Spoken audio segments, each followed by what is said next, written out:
next? Yeah, what comes next? It's a Hallelujah Day. Everybody, the kids are already preparing for the Hallelujah Day. Yeah, and for the world, it's Halloween Day. But for the Christians, it's a Hallelujah Day.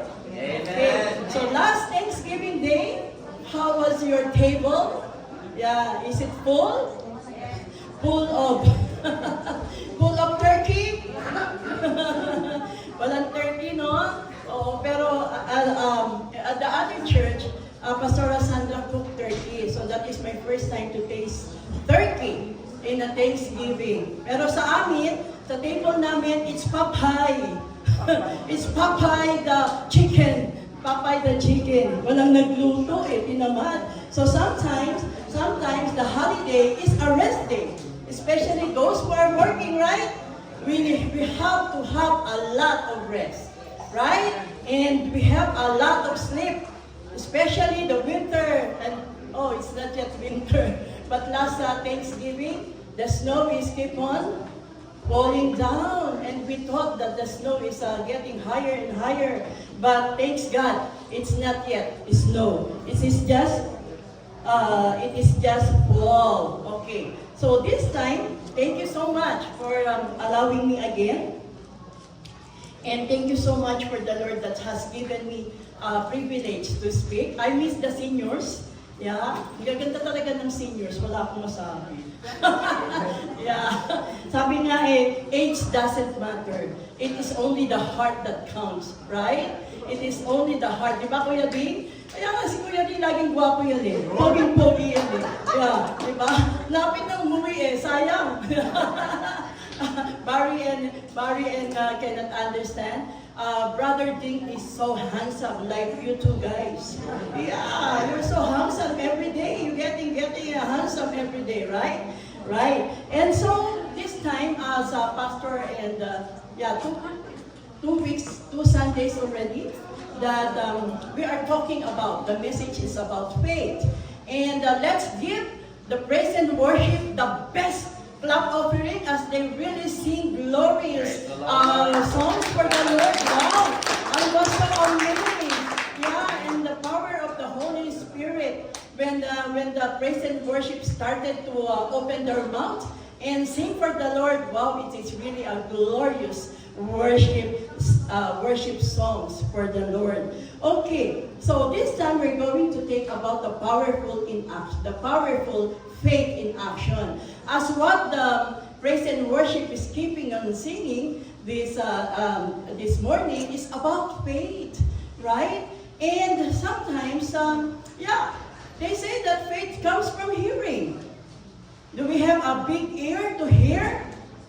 We will hear the voice of the Lord this morning because faith comes from hearing. What are we going to hear today? And we're going to hear the voice of the Lord. Amen. And thanks for the privilege that the Lord has given me today, as will be the one who will preach His word today. And I'm praying that the power of the Holy Spirit and the fresh anointing and His presence will be here in the midst of us today. Okay, so, Ate, we're talking about Mark. Actually, this is from the Pastor Michael assigned me.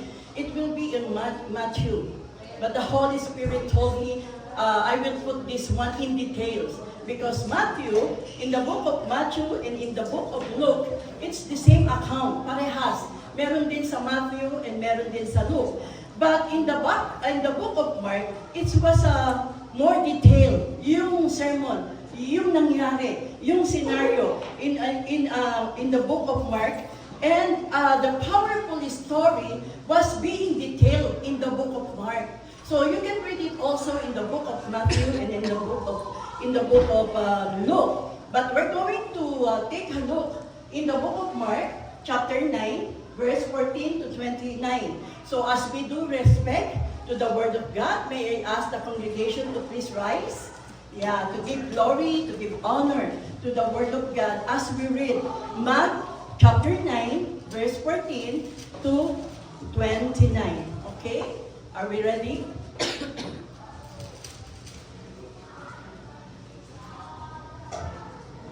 Okay, let's go. Mark chapter 9, verse 14 to 29. Go. And when they came to the disciples, they saw a crowd around them. and scribes arguing with them. And immediately all the crowd, when they saw him, were greatly amazed and ran up to him and greeted him. And he asked them, What "What are are you you going?" but with him? Yes, and someone from the crowd answered him, "Teacher, I brought my son to you, for he has a spirit that makes him mute. And whenever it seizes him, it throws him down, and he foams and grinds his teeth and becomes wicked. So I asked your disciples to cast it out, and they were not able."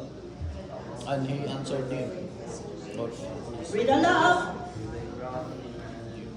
how long I with you, bringing you? "Bring him to me." And they brought the boy to him. And when the spirit saw him, immediately it convulsed the boy, and he fell on the ground and rolled about, foaming at the mouth. And Jesus asked his father, "How long does this been happening to him?" And he said, "From childhood, and it has often cast him into to destroy him. But if he can do, have compassion on us and help us." And in verse 23, and Jesus said to him, "If you are able, all things are possible for one who believes." Immediately the father of the child cried out and said, "I believe, help me unbelief." And when Jesus saw the crowd came running together, he rebuked the unclean spirit, saying to it, "You mute and deaf spirit, I command you, come out of him and never enter him again." And in verse 28, and when he had entered the house, his disciples asked privately, "Why could we not cast it out?" And he said to them, "This kind cannot be driven out by anything but prayer and fasting." Yes, Heavenly Father, thank you so much. Thank you so much for hearing your word as we read. Thank you so much for the anointing of the Holy Spirit. He is with us in our midst today. He will let us understand. He will let us hear. He will open our mind. He will open our heart, our soul, and spirit. Yes, As we Lord. understand, Lord God, your word, your message for us today, it is not only for the listeners, but it is also for the person here on the altar. Thank you so much for the power of the Holy Spirit. You've given me an opportunity to share to my brothers and sisters the message that comes from you. Lord, give your lips to me, Lord God. Open my mouth and give me the wisdom, the knowledge that comes from you, Lord God. Thank you so much, because this is the day that we're going to learn from you the faith, Lord God, that comes from hearing, Lord God. It will be a much improved, and it will be a stronger faith as ever. In Jesus' name, amen and amen. So please be seated. Thank you so much for the corporate reading of His Word. So what is the scenario? What is the scenario of our, the one that we read? The one that we read. So, Jesus leads His three closest friends. Ito yung kwento. So, Jesus leads His three closest friends. Mantakin mo, out of 12 disciples, meron din palang kadikit si Jesus. Meron siyang kabady-body. No? Jesus has a body-body. Do you have a body-body in your own small group? Or in your katropa mo, yung talagang kabalikat mo? Yeah. So Jesus has a body-body named Peter, James, and John. No? Up a high mountain where they are alone. So ano gagawin nila doon sa mountain? Maybe it's a summertime or a springtime, no? Because there's a lot of mountain that you went up during summer. No, especially these young adults here, during summer you have a lot of campings and fishing, and until now there's a lot to do fishing, right? Meron pa ba dito sa Field of Harvest? Oh, sabi ni brother, yes, I do fishing even it's already fall and it will become to winter. But in the mountain where they are alone, they're called a transfiguration. Ano ba yung transfiguration, no? A transfiguration is a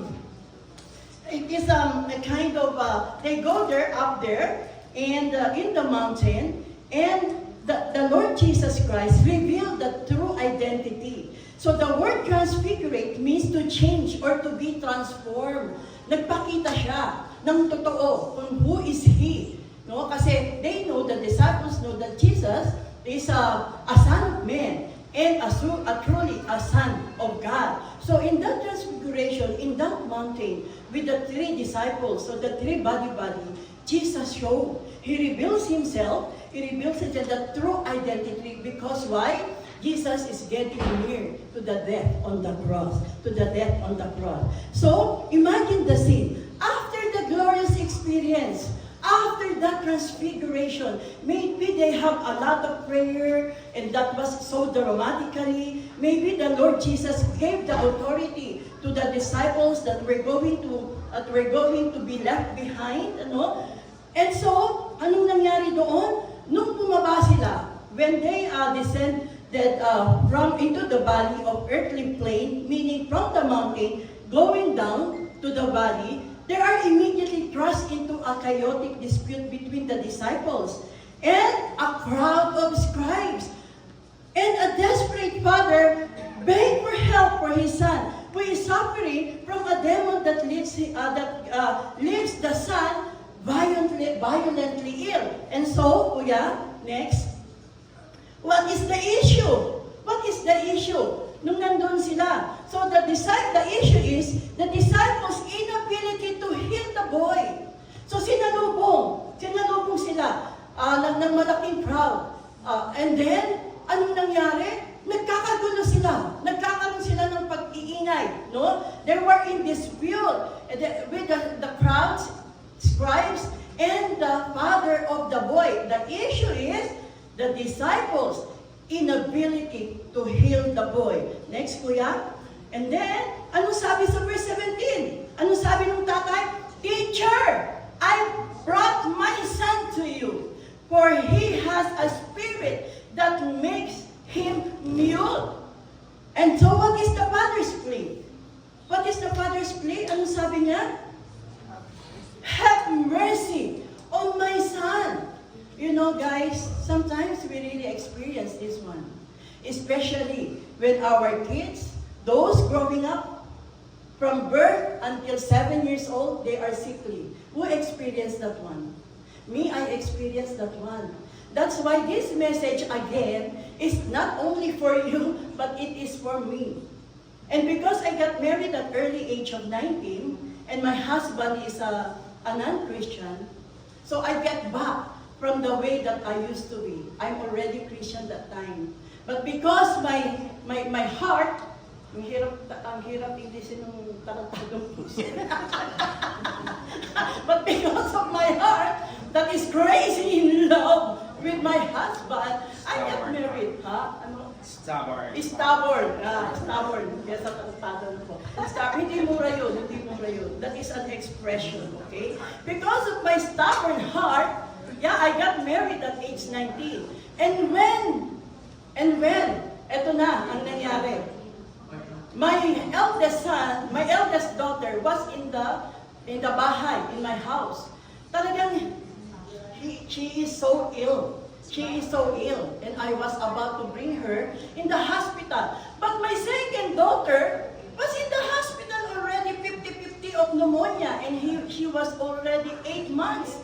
8 months. Would you imagine, I'm living in the farm from city life to a farmer. Humalit ako nun. From a farmer. And then we don't have money. And the confinement in Polymedic Hospital, that time, that was 1984, 85, was very mahal. Very expensive in a private, right? But those two daughters are in the hospital. And you know what I do? I go to Lahat ng Mary. I go to a Catholic church, talagang kneeling down and crying. I have a candle, a big candle lighting, and I really turned my back to what I used to have a Christian life. kumbaga sa Tagalog, tinawag ko na lahat ng santo. Pati santo, santito, lahat na. Because of, you know, just have mercy on me, Lord. So this man, this father, when he cries out, what is the father's plea? Have mercy on my son. And I know each and every one of us until now, when somebody gets sick, Kuya Edward, very good, I've seen you now, Kuya. Yeah? And praise the Lord. Yeah. Kuya is already recovered. Yeah? Thanks God. Maybe during the time that you were there alone in the hospital, you say, have mercy on me, Lord. And sometimes we do like this one. Lord, am I going to die? Yeah, because my heart is keep on beating fast. Hindi ko nga alam kung sino hinahanap eh. Wala namang matagpuan. My heart is beating so fast. And I told to the Lord, Lord, am I going to die? Am I going to die? Am I going to have a stroke? Not here in Canada. It's so expensive. And so, what is the condition of the sons? What is the condition of the son? So, next kuya, next slide. The condition of the son, in verse 18, and wherever it seizes him, it throws him down. And he foams and grinds his teeth and becomes rigid. Yun ang kondisyon ng kanyang anak. That is the condition of the son. You know what is that for the kids here, for the youth here? When somebody throws him down, and he foams and seizes and grinds, it look like this one. Yeah, it's look like this one. And you know the bulak, the foam, is really come out from the mouth. And the tirik, those, you know the black, it's like this one going up there and only the white is stay there. Yeah, that is the condition of the son, of the child. Huh? They think it's epilepsy.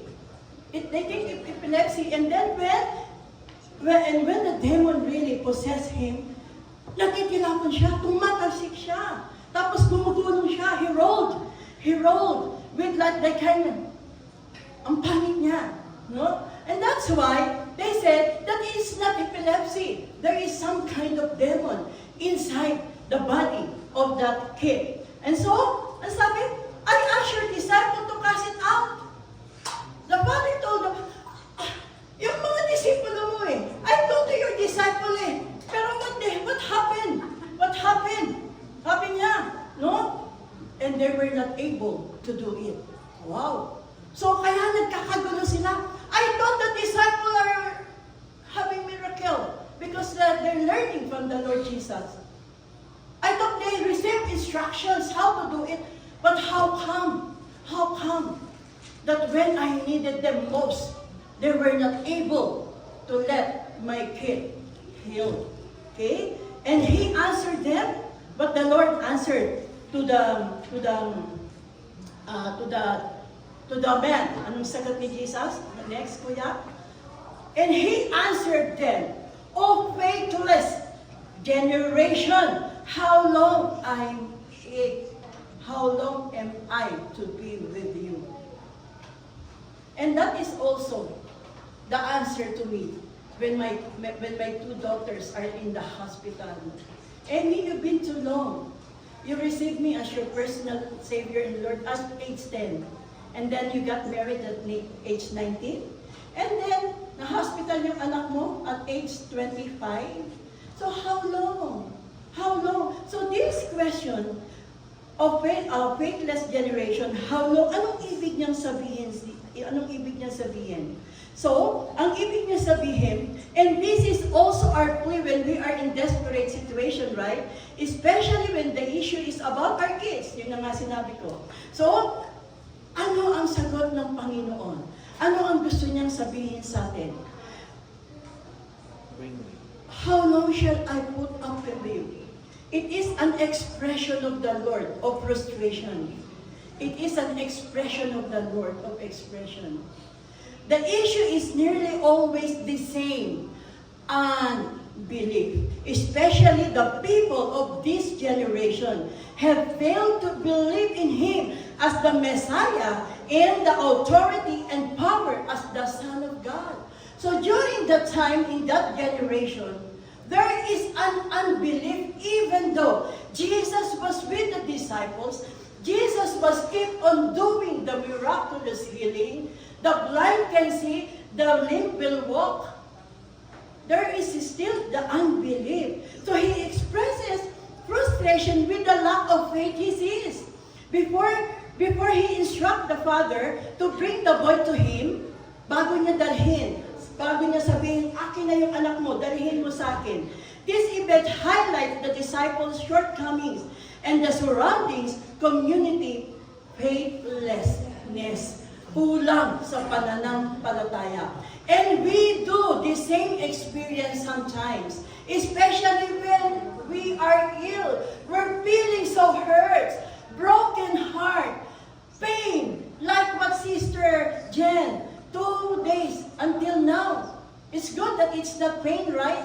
No more pain here, but the itchiness all over the body. Wow, as I've seen the picture, the allergy, wow, lalong lumaki. Sorry na, lalong lumaki. So, anong ibig sabihin? What does Jesus means of faithless generation? The world today is faithless and unbelieving. That God even exists or will do anything for them. It is a faithless generation that become less and less and less interested in trusting God for anything. Less interested. Because of what? The Facebook. Because of what? Those books that are really keeping our faith away from the Lord. Yun ang ibig sabihin pa na niyan. So when Jesus expresses the kind of frustration, it is always the unbelief, no? Especially for him, for the people in this generation who failed to believe that he is the Messiah and the Son of God. Kuya, next. In verse 20, says, and they brought the boy to him. Dahil bakit? Ano sabi ni Lord? Come! Halika! Dalhin mo! Bring your kid to me. Bring your boy to me. And when the Spirit saw him, nung makita nagkaroon ng laban, wow! Jesus versus the demon spirit. Ito na yung demon slayer. na paborito ng mga bata ngayon, And when the Spirit saw him immediately, it convulsed the boy. Anong ibig sabihin it convulsed the boy? Tumirik na naman ang kanyang mga mata. Pumangit na naman siya, no? And he fell on the ground and rolled over with a foaming mouth. Ito yung encounter ni Jesus at saka nung makita siya. And this verse marks the encounter where Jesus heals him from the condition. Ano yung condition ng bata? What is the condition of the kid? As a deaf and dumb spirit that had troubled him. Kailan? Since childhood. Would you imagine? Troubling this kind of illness since childhood. Ilang taon kaya yung bata? Hindi naman nasabi ni Mark kung ilang taon yung bata at that time. Next, kuya. What is deaf and dumb spirit in the Bible? We keep on hearing that one. Dumb. Ano ba yung dumb? Sa Tagalog. Bingi. Sometimes I'm like that one. Ha? Sorry. Yung mute is pipi. Yung dumb ay pipi pa rin. Oh. Sobrang pagka-pipi nito. Pipi. Yan, pipi. So dumb is pipi. And that is the condition of the kid. So, what is deaf and dumb in the spirit in the Bible? So, it is a demonic entity. So, when you cannot open your mouth and speak, it is a demonic entity that causes physical impairments like deafness and muteness. Deafness and muteness. Tama na. Deafness and muteness. As well as spiritual inability to hear or speak God's truth.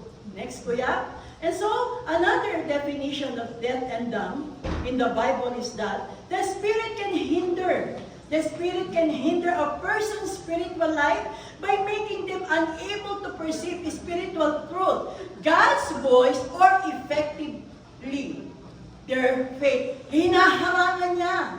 Bakit?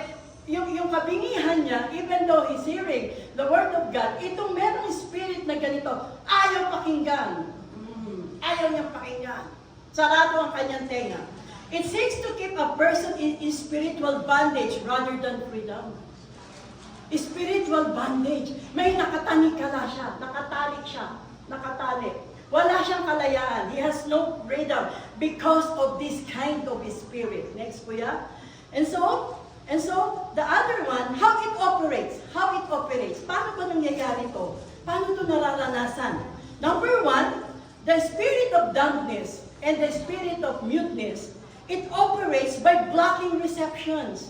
It refers to a spiritual inability to receive or hear God's word, causing lack of faith or understanding. Minsan, ang ugali nito or ang karakter nito, naririnig niya, pero dead ma siya, no? He just don't give a time to hear that one and to understand. Because the spirit is closed. That's why there is a blocking reception. And that is not the spirit come from the Lord. If you don't hear the word of God, you have the spirit of dumbness and deafness, the blocking of reception. And then, what does it operate also? Kuya, next. Silencing communication. Silent communication, the dumb as aspects refer to an inability to respond or communicate effectively. Ayaw pag-usapan ng tungkol sa Diyos. They don't want to hear. They don't want to communicate. They don't want to participate. Okay, ano sabi? Yung communication is yung kanyang bibig, nakatikom. Tikom siya. Ayaw niyang makikooperate or ayaw niyang magsabi kung ano ang sinasabi ng salita ng Diyos. Silencing communication, and that is the spirit of dumbness who operates in that void. And then, next, kuya, standing growth. So how does it operate? A standing growth. So the spirit purpose is to cut off of spiritual hearing. Stop faith from growing and block a believer's ability to engage with God's revelation. Ito yung ayaw niya. Ayaw niyang lumago. Gusto niya lagi siyang bonsai. You know what is bonsai? Yeah, pandakiko. Pandak. Ayaw niyang mag-grow. He don't want to grow in his or her spiritual life. Remain as is. Remain as is. So the standing growth, the spirit purpose is to cut off the spiritual hearing. Yun yung ginagawa nito. I-cut. I-stop growing and blocking the believer's ability with God's revelation. Next, kuya. So the Father said to Jesus, "But if you can do anything, have compassion on us and help us." Nakiusap na naman. He is begging. So he is begging to Jesus, if you can do, have compassion and help us. May pagdududa pa, no? May pagdududa pa. Kung kaya mo, gawin mo. Parang ganun sa term ng Tagalog, sorry for Barry and ano. Pagdududa. No? Sabi kasi, bakit? Why? He uses if. If you can do anything. Kung kaya mo, gawin mo. Pagalingin mo ako. Kung meron kang awa at habag, hindi na na. If you have compassion and help us, do it. If you can. Tindi nito matandang to. Tindi nito. Siya na nangangailangan eh. Siya pa ang galit. Siya pa may pagdududa. No? But that is how desperately, what? With doubt heart. Okay? So, anong nangyari dyan? Anong nangyari? The Father confession of doubt, which continues into the following verses, which highlight the importance of powerful faith in action. Next, kuya. So, the powerful faith in action, and Jesus said to him, ginantihan ng Panginoon. The Lord Jesus Christ tell him, kanina sabi niya, if you can do. And the Lord says to him, if you can. Tingnan ni Lord, no? Ang tindi ni Lord. So, siguro, when we're there at the scene, sige, Kung kaya mo, gawin mo kung pagalingin mo yung anak ko. Pero lumaban si Lord, no? Kumbaga, inatake rin niya ng if. If you can, all things are possible for one who believes. Lahat, sabi niya, kung naniniwala ka, if you believe, all things are possible. Ang galing ni Jesus, no? Kung paano siya pinagdudahan, ganun din niya binigay ang assurance. If you can, kung kaya mong maniwala, lahat ay magaganap. If you can, all things are possible when you believe. And so, anong response dito? Anong response ng matanda dito o ng tatay? Yeah? I do believe. Sabi niya, agad-agad. Agad-agad kasi bakit? Baka magbago pa isip ni Jesus. He answered right away. The father answered right away because the Lord might change the mind. But the Lord knows. If the Lord says it to you, just believe and all things are possible to you. And that is the word of God. You can count on Him. You have the assurance. And so the father, agad-agad, may agad-agad sa English. Right away. Oh, right away. The right away. I do believe. Help me overcome my unbelief. Okay? So that is in Mark 9:24. He said, oh, I believe. I believe. But help my unbelief. So by His word are seen as an honest and relatable response of having both faith and doubt. Ganyan tayo. Oh, wag na tayong lumayo pa. Tayo, ganyan din. We have sometimes doubt and a lot, right? But we do have faith. Yeah, sometimes we are praying. Bibigay kaya ito sa akin ni Lord. Yung magandang Ford na bago.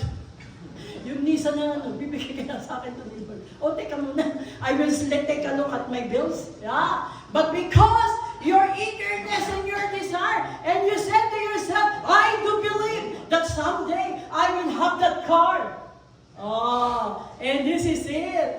Your car is new. Wow. Your car is new. You have already a big house because I do believe. But this time, the I do believe, help me overcome my unbelief, is the cause of the doubt. Even though he has faith, but he is also doubting. So the plea, help my unbelief, is often a struggle between belief and doubt. And the desire offer a stronger faith. So the desire is for a stronger faith. Are we desiring for a stronger faith? If you believe in yourself, I will pass my examination and will be an 8 on my card. I do believe, Lord. Amen. I do believe, Lord. And someday, Lord, I will get my Maricar, my sweetheart, the sunshine of the life of Pastor. I believe that someday Pastor will be, no, not anymore alone in the bed, but maybe already someday, because he believes, right? Pastor? Right, right. You are no longer. So, what happened next? Jesus has the authority over evil. Over evil. His power commands show his authority and power to expel demons. Wala namang dito. In Jesus' name, I prayed there and I asked the Holy Spirit and I asked the blood of Jesus. Sometimes it, nagaganyan eh. May nagpapap. But this time, the covering and the precious blood of Jesus, walang mang-iistorbo, walang disturbance in our worship service. And what it says, Kuya, next. So, there is, Jesus has the authority over evil. His powerful command shows the authority and power to expel demons. Sometimes when your husband and wife getting yung away, yung sobrang fight, you fight with each other. You're so angry. You're demon. Nasasabi mo yan, di ba? Nasasabi mo yan. Kasi nga, yung anger, tang demonyong to, umalis ka na rito. Di ba? Minsan ganun eh, sa galit mo no? Pero sabi dito sa salita ng Panginoon, you can, when you are so much angry, and you can no longer control what's here inside you because you're going to explode. Explode. Huh? Yeah. Sabi, Jesus has the authority. Sabi mo, in Jesus' name, lumayas ka sa asawa ko. In Jesus' name, umalis ka sa bahay na ito. You know, last Tuesday, I think, last Thursday, when I was there in the Church of the Trinity, and boxing again for another box of bayan box. Because there's a lot who's coming for donation. I'm alone sitting there because it's already 1 o'clock. And I have to take my snacks. Dapat ano yun eh, kaya lunch na eh, kaya lang brunch. Breakfast and lunch. Ang baho! It's so stinky. Para yung poops na kakabit dito sa likod ko, dito sa katawan ko. You know the stinky smell of the poops? And I keep on, there must be somebody here. Hindi lang ako, may kasama ako. Pero hindi siya mabango. Mabango siya. Very stinky, you know. And it smells like, the poops of a 1 week that cannot be gone. Yeah. And I really prayed, there's somebody, a spirit. Kasi ako lang mag-isa.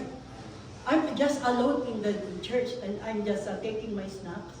And even though my nose is really that good, I can still smell. And though that is stinky, and I can feel that there, kasi tumatayo eh. Tumatayo, the balahibo, the small balahibo here. What is the balahibo in English? The hair, yeah, thank you na.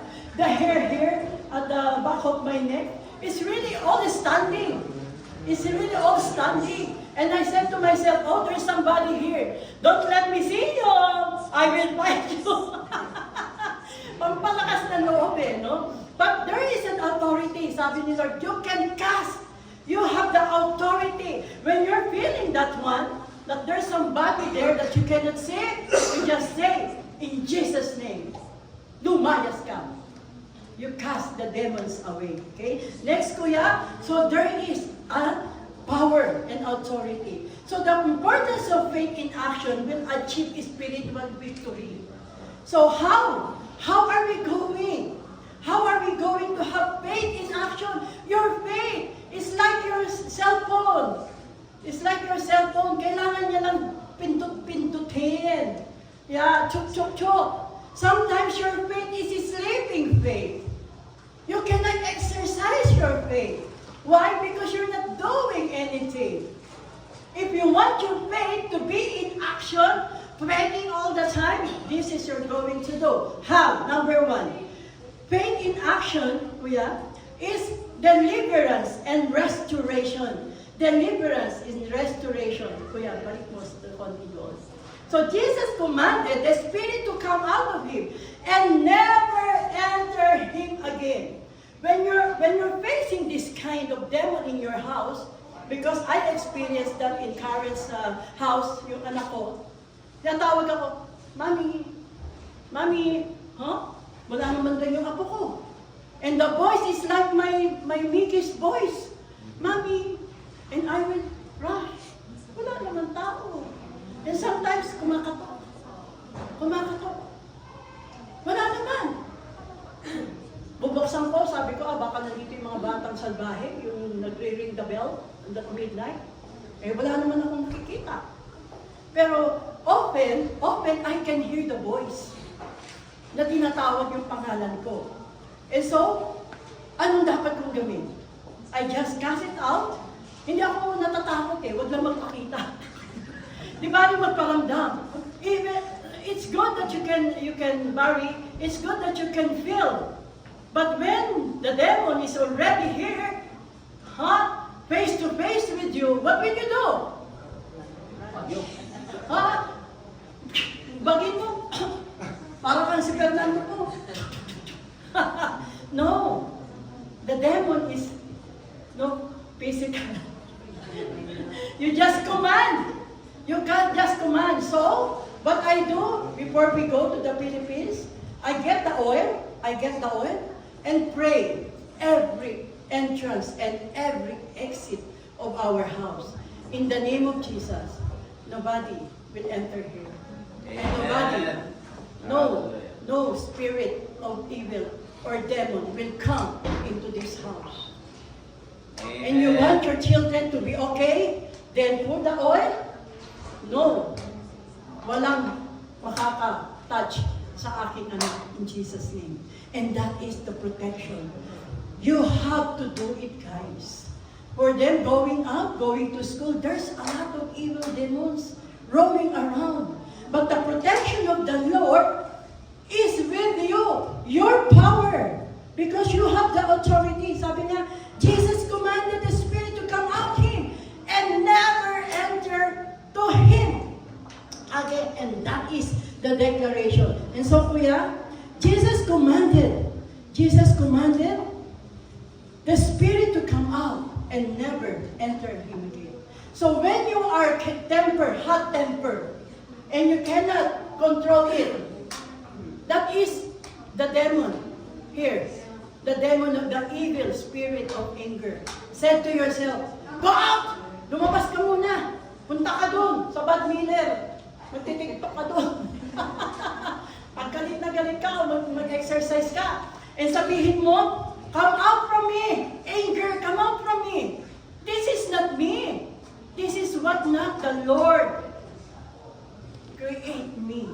The Lord create me to be a good man, to be a good father, to be a good daughter, to be a good son, to be a good grandparents. Come out and never enter again this kind of character, the angry spirit in you. Amen? Amen. And that's why now the Holy Spirit's gift is the self-control. The self-control is the spirit that once lives inside us. So if you're angry, just go out. Magpalipas ka muna. Magpalipas ka muna. And then when you come back, you will be a new person again. And so, kuya, next, the disciple asked why they failed. Nagtanong pa. So the disciple asked because why? They are so shameful. Nahihiya sila sa nangyari. Kasi the people, the crowd are expecting. The crowd are expecting something in the disciples, that they are going to do miracles to the son. But what happened? They are unable to heal the son. That's why when they are in the house, his disciples asked him privately, sabi nila, why could we not cast out? Sometimes it happened to us in our youth center in Cavite. Galing yung bata. Yung bata was discharged from the hospital. She was 3 months already in the hospital, very ill, but nothing. Walang makita. Walang makita. All negatives result. Lahat walang makita. But nagsisisure yung bata, babae. She is around mga 12 to 13. Nagsisisure yung bata. And the father, and the pastor advised the father, dalhin natin siya, let's bring him to the youth center. She might be well there. So, what happened next? They brought the daughter or the young girl into the Power Lives Youth Center. And we're just opening the youth center. And I'm one of the founder there. And you know what happened? The bata, the daughter is still like this one. Yeah. And they casting, 3 pastors casting the daughter or the young girl. But, alam niyo what happened? Nothing happened. And so the pastor decided, they prayed, and invited another pastors. And they told us that this pastor that is a demon slayer pastor, meaning that she can cast out. She has the power to cast out. Dinala doon. And the daughter is still like this one, nagwawala. And you know what happened? Nothing happens. 5 pastors are doing to cast out the demon. So, I just remember, why could we not cast it out? At yun din ang tanong nila, bakit hindi natin napalabas ang demonyo sa katawan ng bata? Why cannot? Why we're not able to do that? The next, kuya, ano kaya nangyari? And Jesus said to them, this cannot be driven out by anything but prayer. Maybe in that time, the disciples really need to pray and pray a lot kasi dinala eh. Dinalay. The kid was bring to the disciples. Maybe the time the disciples, because there are crowded in the scribe, there are scribe in the crowd, baka nataranta.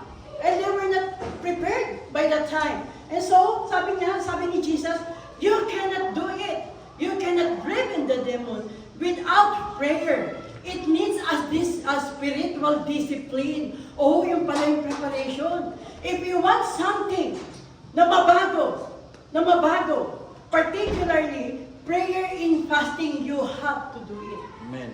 You have to do it. Not only prayer alone, but diligently prayer and fasting in overcoming spiritual challenges. Not only the demon in the kid, even in our the usual life, in our normal, we have to pray and fasting. Next, Kuya. The disciples' inability to cast out the boy serves as a reminder. This is not only a reminder for the disciple, but a reminder that even those close to Jesus, who are they? Peter, John. and James, very close to Jesus, and the disciples, 9 disciples, can struggle too. Sila nga dikit-dikit na eh. Rubbing elbow every day with Jesus, right? Nagpapagaling. Kasama yung 12 na yun, the 12 disciples. And yet, Jesus can struggle, close to Jesus can struggle too, and must continually depend on God's power for spiritual authority and triumph. So even as pastors, sometimes we do fail because there is lacking in us, and that is fasting and prayer. You want to be healed? This is the answer. This is the answer. Prayer and fasting for the spiritual authority and power. Next, Kuya. What can we benefit from faith that is totally dependent on Jesus? Ano bang meron dyan? Pagka we are totally independent on Jesus, faith is the foundation of healing. You want to be healed? Who are sick here? Me. I am sick. I am a diabetic. Barry, you are a diabetic too. For how many years, darling? About 15. 15. Where do you say? 15 years and more. Prayer and fasting. Huh? Or have arthritis, broken bones, inside, broken heart. Are there a lot? It is not only physical, it is emotional, it is sexual. Yeah, we have a lot of needs. We have a lot of needs. Huh? Do you want to slim down like me? Somebody texted me from US. What is your secret? How did you come? Bakit ka ako lumiit? Sabi ko, less food. Hindi ko masagot eh. Eh, basta na lang lumiit eh. Sabi ko, less food. So the secret here is faith is the foundation of your healing. Amen. Huwag ka na maoperahan. Huwag ka na pumunta sa Lord. Alam niyo, last night, yung heart ko parang lalabas. Sabi ko, Lord, wag naman. Kasi I was about to stroke. Ramdam ko yun eh. Sabi ko, di bali kung naghahanap to ng iba eh. Yung puso ko lumalabas eh. Eh, ang hanap eh, Lloyd Minister Hospital. Lord, wag! No, I don't want to go there. It's so expensive. Would you imagine one x-ray in my chest? $546. Eh, sa atin, $5 lang yun. Hindi ko mapitawan yung cash ko eh. Pinaghirapan ko yun sa Nelson eh. I'm doing cleaning 2 hours, 2 times a day. I cannot. Sabi nung matata, where's your money? Here is my money. Dahan-dahan pa eh. Dahan-dahan, would you imagine? $546 for one chest normal x-ray. Wow. So sabi ko kay Lord, yes Lord. Sabi ko, bakit ako kailangan magpa-x-ray? Kasi requirements eh. But when you are physically and something is there in your body, faith is the foundation of healing. Because what? Everything is possible for one who? Believes. Yes, for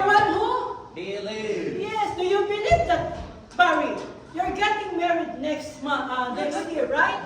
So you have to have your diabetes sugar to be low, or else.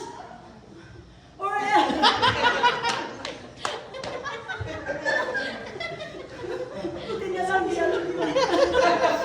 I do believe, help my belief, said the Father, help my belief.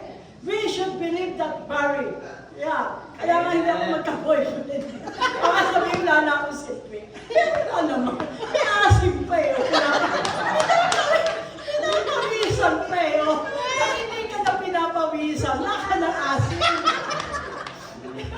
Next, kuya. Hindi na lang nagsiya-siya. Okay, next, kuya. Faith is not always perfect. Okay. God can work through even in a struggling faith, which can be strengthened over time. So it is not perfect. I always can see the Canadian always when they say something, they say perfect. Faith is cultivated through spiritual discipline. Yun lang po, spiritual discipline. It can be cultivated. Kinakalkal yan, cultivated through spiritual discipline. Next, kuya. Jesus' interaction with the boy's father, who initially questioned, if you can, is a powerful because it refrains the doubt and leads to a greater belief in what God can do. Mabuti sinabi niya. Mabuti Father said, it can, no? If you can. Why? Because lumabas ang sinabi ng Panginoon. Binalikan niya, if you can too, everything will be possible if you believe. And that is believing in the power of God. And anything we believe God can do. Amen? Next. So Jesus reveals the secret of faith. Ano nga yung sikreto na yun? Next, kuya. And Jesus said to them, lundag tayo from Mark to Matthew. And Jesus said to them, because of your lack of faith, I tell you certainly, if you have faith, basahin nga natin para walang panislaway. If you have faith, like mustard seed, you can say to the mountain, move from here, and nothing will be impossible yes, to you. pwede mo palang gawin yun. You can do it. You can do it. You can say, oh, Banff in Calgary. Move to Lloydminster. Ang layo ah. Layo. Sabihin naman, nak naman, maging totoo naman, layo naman palipatin mo sa Lloyd. Kasi Lloyd is flat. We cannot say anything at Lloyd except Bud Miller and Lloyd Mall.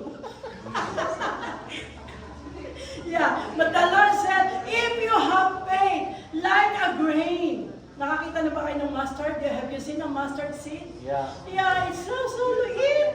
It's so liit. And you can say to the mountain, move from here and nothing will be impossible. Okay, ano ba yung sinasabi niya? Ano ba yung seed na yan? Next, ate. Yeah. Next, ate. Ito yan eh. Ito yan siya oh. Yeah, a mustard seed, the growth stages rapeseed and mustard, no? Ang mustard seed, kakaunti, hindi mo siya makikita. Is centered on its growth from a tiny beginning. Nagsimula siya sa maliit. A tiny beginning into something large and impactful. Hindi na siya lumalaki, pero may impact siya. Masarap yung mustasa na yan. The mustasa or the mustard leaves is like when it's buro, you know it's buro, it's pickled. It's pickled in English, we call it in Filipino, buro. And you know the smell of that one? The buro mustasa? Have you tasted that one? It tastes like utut. Yeah. Yeah, o, tamo, alam ni Pastor? Pero eating utut, Pastor. That is the Yeah, yeah. The more na, the mustasa is babad with the hinugas bigas, the water, and it was, di ba Kuya Dave? It was soaked for a month. Does it tinuturo niya si Rose. And it was buro for a lot of months. The smell is really stinky. It's like fart. You cannot, you just close your nose and eat the burro. That is mustasa. But it's very good. But in this one, we will not going to burro the mustasa. We are not going to pickle. But the Lord said, if you have that kind of faith, even in a small seed like the mustard seed, it will grow. The beginning is so tiny. Nag-uumpisa ka pa lang, you're just starting. You're just starting to know the Lord Jesus, and your faith will become bigger, bigger, mature, mature until the end. Until you're an infant and you are already a GI in the crowd. You know what's GI? You know what's BI? Huh? Bad influence. And you know what is GI? You will be a good influencer when you have a faith like a mustard seed. Yeah, okay, next. So we have the impact. So only God can move mountains, but faith and prayer can move God. Do you believe that? Amen. Only God can move. Like in the Philippines, there's a lot of earthquake. You know the Yolanda? Mabuti na lang nakauwi ako agad. I was in Cebu. That was in 2012. The big earthquake in Cebu, I was there. I was there. And then when the really shaken, I was the shore, the seashore is just there. Yung allied to surf. And the hotel is there, here. Ganun lang kalapit. And it's really shaking. Naku, I just call a taxi and then I flew again to Manila. Lumipad ako agad. Or else, aabutan ako ng Yolanda that time. The great earthquake. At nasundan, itong buwan na to, it follows the earthquake in Cebu. A lot of person, or a lot of Cebuano died in Cebu. So sabi nga, the Lord can move mountains. But it is only the faith can move God. Wow, it is only faith and prayer. So we can move God into our prayer, into our faith. Next, Kuya. It results in change mindset and a desire to obey the Lord gratitude. Keep us continually aware that we are walking in God's presence. Remember, we are always walking in God's presence. And do walk in God's presence every day. Even at your school, even you're doing something, walk God and His presence is with you. Next, Kuya. And what Thomas Watson said, a weak faith can hold on to a strong prize. If you are doubting of not getting your car to be paid, or your house to be paid, or your bills to be zero, a weak faith can hold on a strong prize. Lord, give me 4 jobs. 4 jobs, no? Ano gagawin ng 4 jobs? In the morning, I will just cook egg. For 1 hour, $25. And then next afternoon time, I can cook lunch. 1 hour, 25. At dinner, I can cook dinner time. Oh, 25 again. And then, I will let the older, to sleep. Huh? Meme na. The older. Oh, again, 25. Imagine 100 in a day. Huh? Because you're taking good care of the elderly. Eh, yun lang naman gagawin mo sa kanya, right? Are you going to do with that? And I'm asking the Lord to give me that. 4 jobs in a day. Oh, anong gagawin mo? Easy job. Eh, dito per oras eh. Sa Pilipinas, when you're working at the elderly, 1 day for 8 hours, you will just get about $15 for 1 day. Would you imagine that one? Oh my God. Huh? And so, sabi niya, just hold on the faith. Because your weak faith can hold on the stronger Christ. Because Jesus is stronger than us. Amen? So, mustard seed faith in a great God is the key to move mountain. A mustard seed faith in a great God is the key to move mountain. Do you have that kind of faith? Even a small faith like a mustard? Do you believe that as you getting older, you will be getting smarter and stronger. Do you believe that you can go to Hawaii someday? Oh yeah. Me too. I want to, but I don't have visa. How can I go there?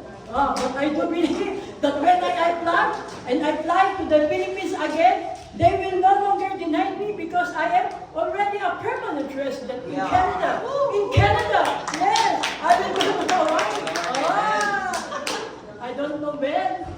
Ito na pa eh. Ayan na naman tayo. Yun ang sinasabi ni Lord. When you want to something, don't say, sana Lord, sana. No, You believe. it's not sana. Things will happen in your perfect time. And that is the right thing. It will happen in your perfect time. And then, in Japan, I want to go there also. And Ate Evelyn will go to Japan. You will see Mario there. Oh, si Mario. And that is also my dream to go to Japan. Yeah? But I must have that kind of mustard seed so I can declare what the Lord, your heart's desire, the Lord will make it for you. Amen. And so, when we put our tiny seed of faith, next kuya, when we put our tiny seed of faith in His hand, let me show your hand. Is it big? When your hand is like this one, and you have a tiny seed, hindi nyo basta makikita, not unless, asan ba yung seed ko dito? Ang liit, ganyan kaliit, oh. Hindi siya makita. He can accomplish the impossible to possible. Yeah. When you're deciding to put the restaurant there at Lloyd, from the before, anong ginawa niyo? Mag-asawa kayo. Did you pray a lot?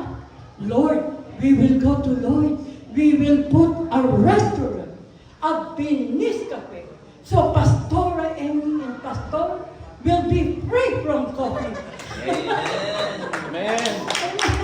Will be free from coffee, right? And they are going to pray because we have that tiny seed in our hands, the faith that we can do it. And now you're opening. See what the Lord can answer your prayer and can accomplish possible things that it seems to be impossible. Right? Because your credit card is no longer full. It will already overflow with money. Before it's full of utang. Sabi niya, sabi. But this time, it's overflowing. You want your credit ATM to be full? To be full? Yes! Just let the Lord fill it all over and over and over again. So the impossible will be possible. Next, kuya. And the powerful story in faith in action, anong kailangan niya? The Father needs to have mercy. We need to have mercy from Jesus. Yung paa mo, kuya, yung gallbladder mo, yung tuhod mo, yung tuhod yan sa Cavite, tuhod, anything that is in your body, say, we need your mercy, Jesus, as the Father tell the Son did. We need correction from Jesus, as He did to the disciples. We need to be corrected. Huwag ka na magduwa-duha pa. Huwag ka na mag-double-minded. You have to straight your mind. You have to focus your mind and to have that kind of faith like a mustard.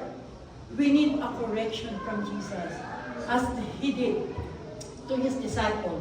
Next, we need healing from Jesus. You need healing? Ate, you need healing? Yeah, we need healing. Me too.